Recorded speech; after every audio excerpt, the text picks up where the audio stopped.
अस्सलाम वालेकुम।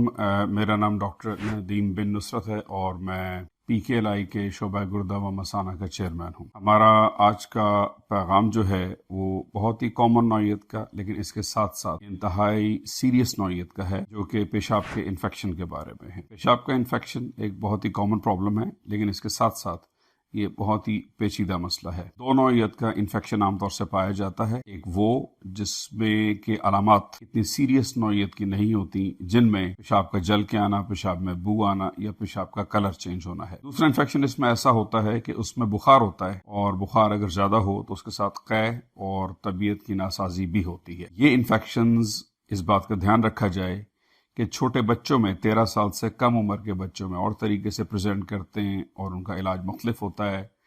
औरतों में, वो औरतें जो कि प्रेग्नेंट होती हैं, हामला होती हैं, उनमें और तरीके से में होता है। और जो मर्द हजरात हैं उनमें ये इन्फेक्शन और तरीके से प्रेजेंट करता और ट्रीट होता है। इसमें सबसे अहम बात जो करने वाली है आप लोगों से वो ये है कि जब भी आपको ये शक हो कि आपके पेशाब में इन्फेक्शन है, तो उसके लिए सबसे अहम बात यह है कि आपको डॉक्टर से मशवरा करना चाहिए। पहली बात, हमारे यहाँ कॉमन एक रवैया ये है कि लोग आमतौर से एक अपने किसी दोस्त को मैसेज करते हैं जिसको इसका तजर्बा होता है इन्फेक्शन का, और उसके ज़रिए एक एंटीबायोटिक का कोर्स कर लेते हैं और वो समझते हैं कि इलाज मुकम्मल हो गया। ये तरीक़ाकार ठीक नहीं है।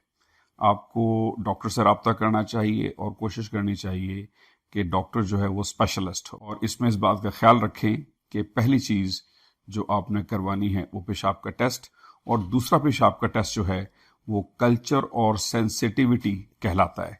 तो आपने पेशाब का नमूना किसी भी अच्छी जो लेबॉरेटरी उसमें देना है जहाँ से कल्चर और सेंसिटिविटी करवाई जाए।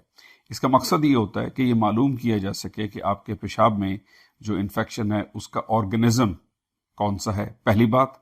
और दूसरी बात ये कि उसके लिए कौन सी एंटीबायोटिक इफेक्टिव होगी। होता ये है कि थ्रू आउट द लाइफ हमारे यहाँ जिस तरह से एंटीबायोटिक्स का इस्तेमाल किया जाता है, उसके नतीजे में बहुत सारे ऑर्गेनिजम्स बहुत सारी एंटीबायोटिक को रेजिस्टेंट होते हैं, यानी वो उस पर इफेक्टिव ही नहीं होते, और हम आम तौर से उन्हीं एंटीबायोटिक का कोर्स किए जाते हैं, जिसकी वजह से वो इन्फेक्शन सही तरीके से उसका इलाज नहीं हो पाता। तो इसमें जो बुनियादी बात है वो ये है कि पेशाब का नमूना किसी भी अच्छी डायग्नोस्टिक जो लेबॉरेटरी है उसमें देना चाहिए कल्चर एंड सेंसिटिविटी के लिए।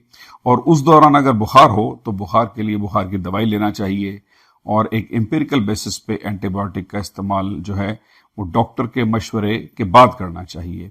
उसके बाद जब वो रिपोर्ट आ जाए तो दो चीज़ें अहम रह जाती हैं बाकी।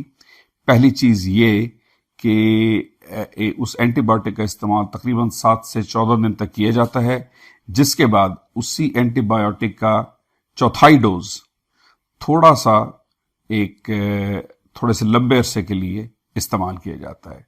आखिरी बात इसमें ये कि इस एंटीबायोटिक और इस इलाज के साथ साथ इस बात को इन्वेस्टिगेट किया जाता है कि ये इन्फेक्शन हुआ क्यों है, इसके अंडरलाइन कॉज क्या है, जिसके लिए आमतौर से एक अल्ट्रासाउंड करवाया जाता है।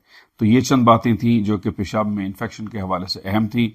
उम्मीद है आप लोगों को इससे फ़ायदा होगा। बहुत शुक्रिया।